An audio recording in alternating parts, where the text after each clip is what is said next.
Bonjour à tous. Alors, merci beaucoup pour l'invitation. C'est la deuxième fois, je suis très honoré d'être devant ce parterre de haute qualité pour parler des actualités du lupus. Et puis, pour ouvrir cette session juste avant le grand John Hanley, qui nous parlera effectivement d'actualités importantes aussi. Alors, voilà mes liens d'intérêt. Si vous ne me suivez pas sur Twitter, n'hésitez pas. Vous êtes les bienvenus sur Lupus Référence. Et puis, je voulais juste commencer en disant qu'il y a une actualité qui est très, très importante dans le lupus. Il y a 20 ans, c'était une maladie un petit peu poussiéreuse. Maintenant, il y a vraiment énormément de publications. Vous voyez qu'on a dépassé 5000 publications par an l'année dernière. Donc, je m'excuse d'avance si je ne cite pas votre publication préférée dans ma petite sélection. J'ai un quart d'heure, donc c'est vraiment très court. Et j'ai sélectionné quand même pas mal de thèmes. Je vais essayer de balayer de manière très large ce qu'on me semble être le plus intéressant pour la physiopathologie du lupus. Alors, on commence par ça, physiopathologie. C'est une maladie auto-immune qui est d'une complexité redoutable, vous le savez. Il y a une auto-immunité qui est dirigée contre des auto-antigènes. Donc, c'est vraiment intéressant de se poser la question, quels sont ces auto-antigènes? Donc, ils viennent de sources variées. On a l'apoptose des kératinocytes, notamment sous l'influence des ultraviolets. Il y a la nétose. On a des éléments du génome comme des rétrotransposons. Mais il y a une vraie actualité, ça a été dit tout à l'heure par Christophe, en 2021, la star, c'est la plaquette. La plaquette a été remise, entre guillemets, au centre de la physiopathologie du lupus. Elle va libérer des auto-antigènes de mitochondries. Donc, c'est la source ou une des sources des auto-antigènes dans le lupus. Et puis, Christophe a cité ce très, très beau travail de l'équipe bordelaise, sous la direction de Patrick Blanco, qui montre que les sélectines vont moduler la fonction des T-régulateurs. Et ça joue évidemment un rôle important dans la pathogénie du lupus. C'est une très belle publication dans Science Translational Medicine. Un petit mot d'épidémiologie. Tout le monde le sait, la survie du lupus est considérablement améliorée au cours des dernières décennies. On passe de 50% de survie à 1 an à plus de 95% de survie à 10 ans dans la plupart des centres. Et ça, c'est lié à deux choses.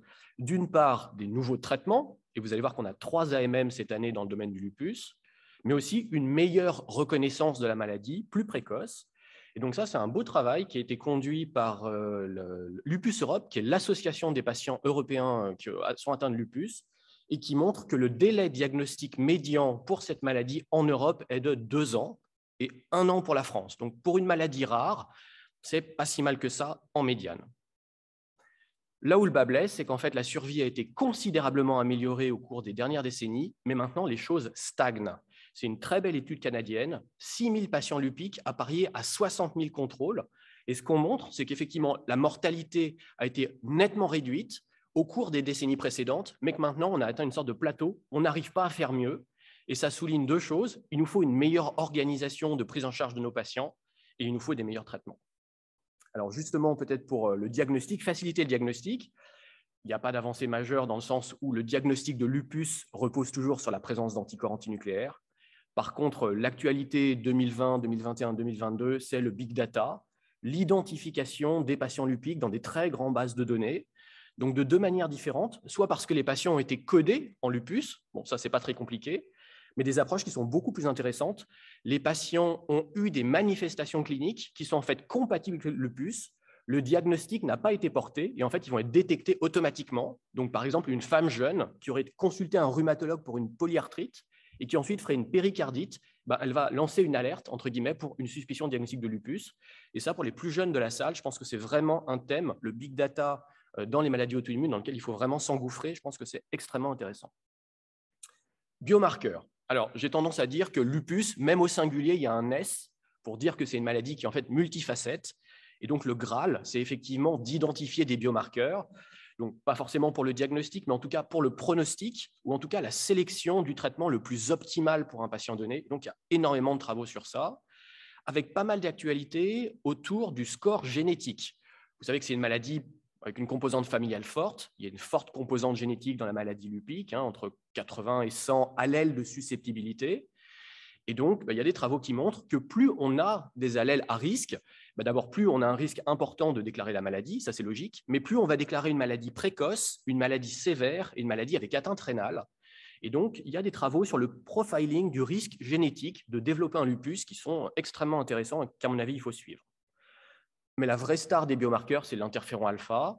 On sait depuis longtemps qu'il y a une signature interféron type 1, interféron alpha dans le lupus. Mais depuis quelques années, on peut mesurer l'interféron dans le sang en circulant par des techniques ultra sensibles à des concentrations extrêmement faibles. Et donc, c'est prédicteur des poussées, c'est corrélé à l'activité de la maladie. Et il y a vraiment plusieurs centaines d'articles sur cette thématique dans l'année qui s'est écoulée. Donc, si vous aviez dormi ces 3 dernières années, que vous n'aviez pas entendu parler de l'interféron dans le lupus, je crois qu'il faut vraiment effectivement vous y intéresser, c'est tout à fait passionnant. Les vrais changements, c'est les traitements, et notamment l'objectif du traitement. Toutes les recommandations internationales, le LAR, les recommandations sud-américaines, disent que l'objectif du traitement dans le lupus, c'est d'atteindre la rémission. Et quand on a dit ça, d'une certaine manière, on n'a rien dit, parce que ça soulève une question qui est simple, mais qui est très compliquée, c'est qu'est-ce que c'est que la rémission? Et donc, je fais partie d'un groupe qui s'appelle Doris. Ça fait 5 ans qu'on travaille pour se mettre d'accord sur la définition de la rémission dans le lupus. Et donc, voilà, cette définition dont on vient d'accoucher, elle a été publiée en 2022.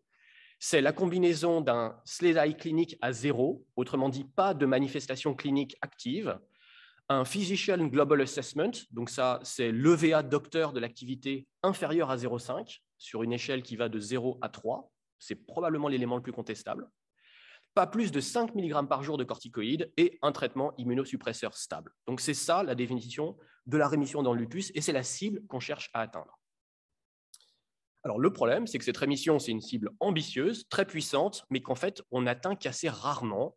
Et donc, il faut trouver un plan B. Si on n'arrive pas à atteindre le cœur de la cible, est-ce qu'on peut se contenter d'avoir un faible niveau d'activité? La réponse, c'est oui. Nos collègues australiens ont proposé une définition, ça s'appelle le LLDAS. Je ne vais pas rentrer dans les détails, mais ça soulève toute une série de questions. En quoi le LLDAS, finalement, performe moins bien que la rémission? Et c'est une question qui est vraiment très importante, et notamment, par exemple, dans la problématique de la grossesse. Vous savez que voilà, le lupus, en 95%, 90% de femmes, âge moyen au diagnostic 30 ans, donc il y a un enjeu majeur autour de la reproduction. Et donc, on peut se poser cette question. Autant on sait que pour pouvoir conduire une grossesse lupique dans des bonnes conditions, il faut être en rémission. Est-ce qu'on peut se permettre de démarrer une grossesse lupique en étant en LLDAS? La réponse, c'est non. Entrer une grossesse en LLDAS, c'est 3 fois plus de risques de complications obstétricales que si on était en rémission. Donc vraiment, pour pouvoir démarrer une grossesse lupique, il faut strictement la rémission.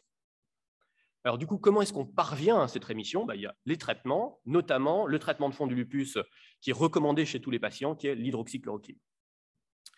Alors, il y a une belle enquête à nouveau européenne par l'association Lupus Europe qui montre d'une part qu'en France, on utilise un petit peu plus d'hydroxychloroquine que dans le reste de l'Europe.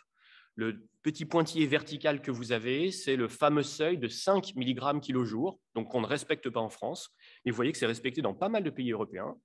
Et cette étude, elle montre autre chose. Ce qu'on savait déjà, c'est qu'il y a environ 30% des patients qui ne prennent pas du tout leur traitement, et notamment leur plaquenil. Et donc, c'est intéressant de l'avoir de manière déclarative de la part des patients. Vous avez une colonne, celle de droite, adhérence au traitement, et c'est autodéclaratif par les patients. Les chiffres ne sont pas très bons.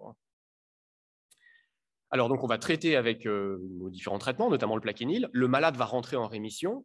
Et donc, il y a une question qui est une question logique, c'est une fois qu'on obtient la rémission, qu'est-ce qu'on fait des traitements? Est-ce qu'on peut se permettre de lever le pied sur ces traitements? Avec Arthur Petit-Demange, qui est interne dans le service, on a fait une enquête internationale qui a été publiée il n'y a pas très longtemps, 300 médecins dans 35 pays, et on leur a demandé qu'est-ce que vous faites quand le malade est en rémission. Et vous voyez en haut à droite, il y a un médecin sur 2 qui vous dit que finalement, le traitement va être en partie levé, on va réduire les doses de plaquenil une fois la rémission atteinte. Ce n'est pas ce que je fais, mais c'est ce qu'ont répondu les gens. Et vous avez sûrement vu cette communication, et puis qui est maintenant publiée à l'ACR. Une fois qu'on est en rémission, si on réduit les doses de plaquenil ou si on arrête le plaquenil, on multiplie par 2 à 3 le risque de poussée ultérieure. Donc pour le moment, le message, c'est que même si on atteint la rémission, on continue à maintenir les traitements de fond et notamment l'hydroxychloroquine au risque de déclencher une poussée. Un petit peu d'actualité, des traitements.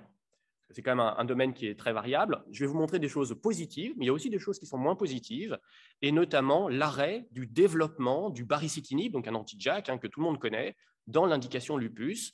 Les études de phase 3 avaient des résultats mitigés, et donc la société qui développe effectivement baricitinib a décidé de ne pas poursuivre le développement du baricitinib dans cette indication de la maladie lupique. Pourtant, on a des bonnes nouvelles. 3 AMM, il faut quand même le faire, il n'y avait pas d'AMM depuis de très nombreuses années dans le domaine du lupus, le belimumab, l'avoclosporine et l'anifrolumab. Belimumab, je pense que tout le monde connaît, un anticorps monoclonal anti-Bliss, qui est en fait une AMM dans le lupus depuis 2011. Mais là, cette année, on a une extension d'indication dans la néphropathie lupique. 448 patients, randomisés, un essai assez long, 104 semaines, et une magnitude d'effet qui est modérée. Il y a 11 points de delta sur le critère principal de jugement à la semaine 104. En tout cas, il y a une AMM dans la néphropathie lupique. On a une deuxième AMM dans la néphropathie lupique, il faut le faire quand même dans une indication assez extraordinaire, hein, qui est la voclosporine. Ça sonne comme cyclosporine, c'est normal, c'est un anticalcinurine de dernière génération. Là, un essai plus court, 52 semaines, et vous voyez qu'on a une magnitude d'effet dans cette indication qui est la néphropathie lupique, qui est important, hein. Il y a 20 points de différence entre le bras contrôle et le bras placebo, sachant que c'est des résultats qui doivent être interprétés avec prudence, notamment dans cet essai, il y avait un schéma de décroissance très rapide des corticoïdes, donc on peut se demander si d'une certaine manière, ça ne favorise pas l'amplitude de la différence. Et puis enfin, on a l'anifrolumab qui vient d'obtenir une AMM européenne, l'anticorps monoclonal antirécepteur des interférons de type 1, avec 2 essais, un pivotal de phase 3 de grande ampleur, 400 malades à peu près, 450, et qui montrent des différences tout à fait significatives, en particulier sur le BICLA dans la deuxième étude. Donc l'AMM vient d'être accordée au niveau européen. Un petit mot sur le suivi de nos patients.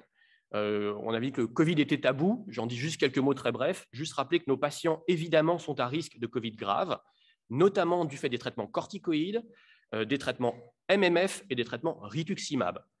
Et donc, il faut évidemment les vacciner, mais dans le lupus, maladie qui est quand même caractérisée par une réponse aux antigènes nucléaires, il y a quand même une question, c'est est-ce qu'on peut vraiment vacciner ces malades en toute sécurité en leur administrant un vaccin à ARN?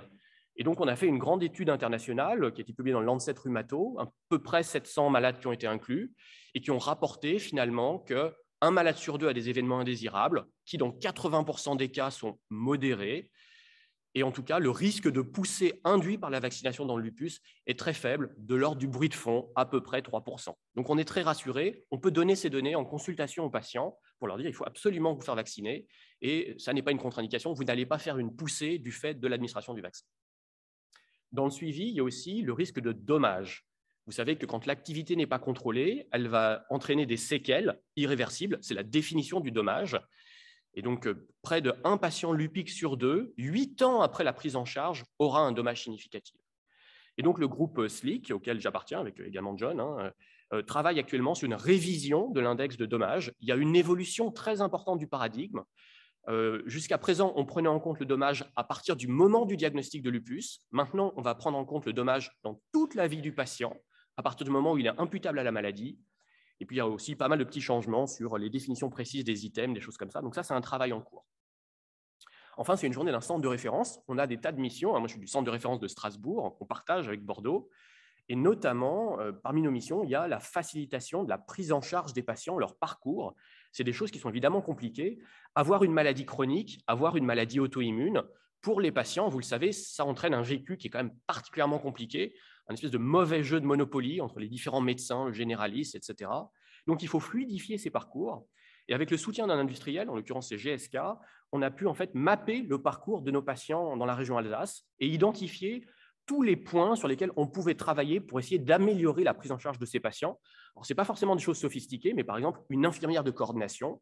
Et ça, actuellement, il n'y a pas véritablement de système de financement pour ça. Donc, on se retourne vers la sécurité sociale et on demande ce qu'on appelle un article 51 pour financer des missions spéciales. Et ça devrait être probablement étendu en France entière. Et on a un de nos internes, Aurélien, qui est très sympathique, qui travaille justement sur le mapping de ces parcours dans le cadre de sa thèse. Voilà, je vous remercie. J'espère que vous aurez apporté des informations utiles sur l'actualité 2020-2021 dans le lupus. Je suis à votre entière disposition. Merci beaucoup.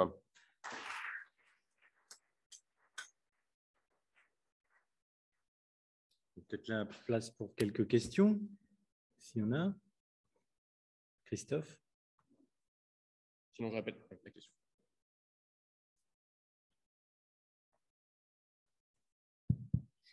Oui, 2 petites secondes, je vais t'embêter avec les corticoïdes et avoir ton sentiment. Est-ce qu'on peut vraiment parler de… Tiens, il y a 2 questions en une. Est-ce qu'on peut vraiment parler de rémission chez une patiente de 23 ans qui reste sous 5 mg de corticoïdes? Et la deuxième question, c'est puisque je vois que tu as pas mal de collaborations avec des associations de patients, quel est justement à ces associations leur sentiment vis-à-vis de l'utilisation de corticoïdes au long cours? Ok. Alors, c'est une question centrale. J'avais quelques diapos corticoïdes que j'ai zappés pour des questions de temps. Donc, ta question tombe vraiment parfaitement à pic. Je dirais qu'il y a deux choses. La première chose, c'est quelle dose de corticoïdes il faut initier lorsqu'on prend en charge une manifestation lupique, quelle qu'elle soit. Et ça, la tendance, c'est hors situation d'urgence vitale, utiliser beaucoup moins de corticoïdes qu'avant. Et maintenant, y compris dans les néphropathies lupiques prolifératives, la recommandation, c'est de ne pas dépasser 0,3 à 0,5 mg kg jour, éventuellement précédé de bolus. Donc, on ne fait plus 1 mg kg jour de corticoïdes dans la néphropathie lupique, sauf élément de gravité particulier. Ça, c'est le premier point. Le deuxième point, c'est évidemment, au long cours, les corticoïdes sont toxiques. Donc, quelle est la cible minimum ou optimale de corticoïdes? La reco ELAR, c'est l'arrêt total. Mais ça, c'est si possible, et ce n'est pas toujours possible. Et je ne sais pas si c'est souhaitable chez tous les patients. Un patient qui a fait un lupus très grave, est-ce que vraiment l'objectif, c'est d'arrêter totalement les corticoïdes? Je ne suis pas sûr. La reco internationale, c'est d'essayer de les ramener à moins de 7,5 mg, mais je ne comprends pas cette reco. Il y a des tas de publications qui montrent qu'on a un risque qui augmente de dommages irréversibles à partir de 5 mg. Donc, je crois que ce seuil de 7,5 proposé par le LAR est vraiment une erreur. Il faut ne pas accepter plus que 5 mg au long cours. Mais par contre, il y a des patients chez lesquels, effectivement, on ne peut pas enlever les corticoïdes. Et avec, comme tu l'as souligné, de la part des patients, mais aussi des docteurs qui sont en face, des conséquences sur l'os, ça c'est assez invisible, mais aussi sur le physique, avec le développement d'un syndrome cushingoïde, des choses comme ça qui peuvent être extrêmement invalidants. Donc mon message est, si possible, arrêter les corticoïdes. Si on ne peut pas, essayer de ne pas dépasser 5 mg jour, et puis dans certains cas, il est probablement souhaitable de ne pas arrêter totalement les corticoïdes, notamment chez les patients qui ont fait des lupus très graves.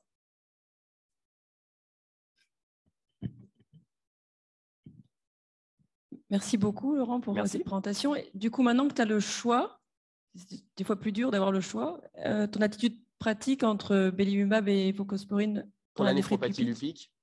Alors, la première chose, c'est que ces traitements ne sont pas disponibles. Il y a les AMM, mais le traitement n'est pas forcément là. Ça, c'est le premier point. La deuxième chose, c'est que j'ai fait en préparation de cette petite séance un sondage Twitter il y a 48 heures. Il y a 150 personnes qui ont répondu et 80% d'entre eux ne peuvent pas répondre à cette question. C'est-à-dire que les AMM sont là, mais quel va être le positionnement différentiel de ces deux traitements? Clairement, il y a encore un petit peu de flou. Alors, je pourrais te répondre, mais la réponse est assez longue, ça dépend de plein de choses. Dans le cas de la voclosporine, je prends un exemple, il n'y a pas d'effet démontré hors du rein. Or, c'est comme une maladie systémique, alors que le belimumab a démontré des effets sur la plupart des manifestations du lupus. Ça, c'est un premier élément. La deuxième chose, c'est que la voclosporine a un effet antiprotéinurique intrinsèque. Et à ce jour, on n'est pas certain qu'il contrôle l'inflammation intrarénale. C'est comme la cyclosporine, on met de la cyclosporine, la protéinurie décroît. Qu'est-ce qui se passe quand on arrête le traitement? Elle repart.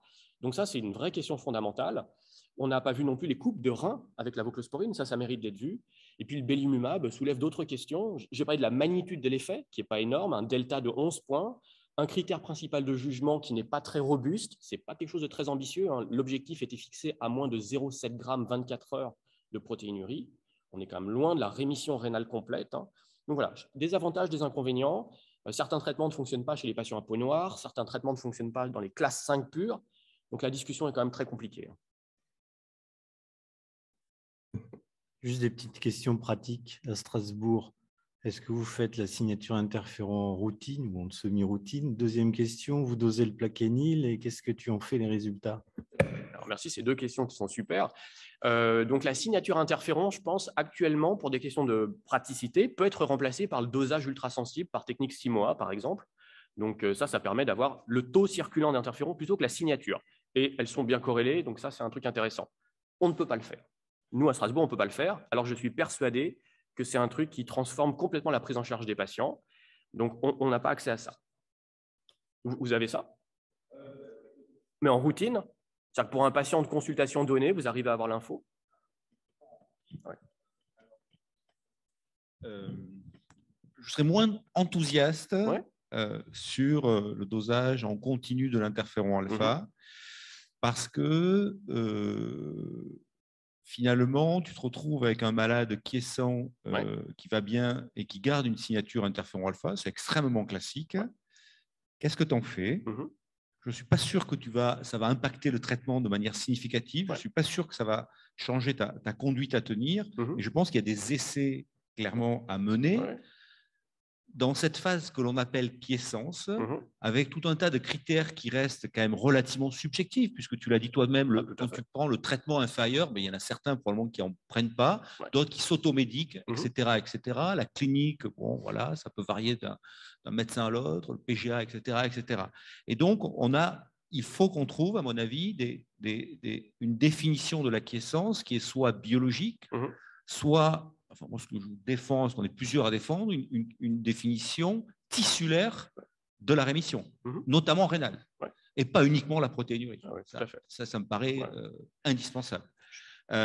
Et donc, cette signature interféron alpha, quand tu regardes notamment les études de Virginia, la signature transcriptomique interféron alpha, elle persiste tout du long de la maladie. Absolument. Et quand tu donnes de l'anifrolumab, tu ne négatives pas la signature interféron. Donc, c'est extrêmement complexe, je trouve, à analyser. Je te rejoins absolument sur les enjeux de la détection précoce de la poussée, finalement. C'est vrai qu'actuellement, ce qu'on a, c'est le taux d'anti-DNA, le complément. Et quand ça bouge et qu'il n'y a pas de signe clinique, on ne modifie pas le traitement de manière proactive. Donc, il nous manque vraiment des marqueurs intéressants pour ça.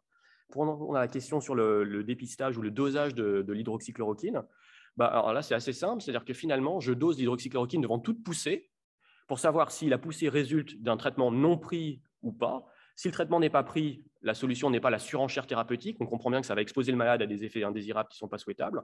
Donc, si finalement le plaquenil est bas, on discute avec le patient pour que le traitement soit repris. Par contre, c'est intéressant si la poussée survient à plaquenilémie normale, parce que là, c'est-à-dire qu'il faut augmenter la pression thérapeutique. Et ensuite, souvent, on pose la question, finalement, quand est-ce que je le fais ? Si la personne en face de moi, le patient me dit « je ne suis pas observant », je crois que ça n'a aucun intérêt de le faire, puisque ça va être facturé et ça va juste confirmer la non-observance. Je crois que la vraie question, c'est finalement au moment de la poussée, où de temps en temps, je fais un petit dosage et je regarde si le traitement est toujours pris. Et les études ont bien montré que le docteur n'est pas en mesure, par discussion, de détecter les patients non adhérents. Donc, il faut qu'il y ait un dosage. Et la deuxième chose, c'est que les études montrent que lorsqu'on confronte, mais positivement, le patient à sa non-adhérence, dans la grande majorité des cas, on améliore l'adhérence. Donc, je pense que c'est vraiment un thème qui est absolument majeur. Par définition, un traitement ne peut pas fonctionner s'il n'est pas pris. Ça. Ok, Merci beaucoup.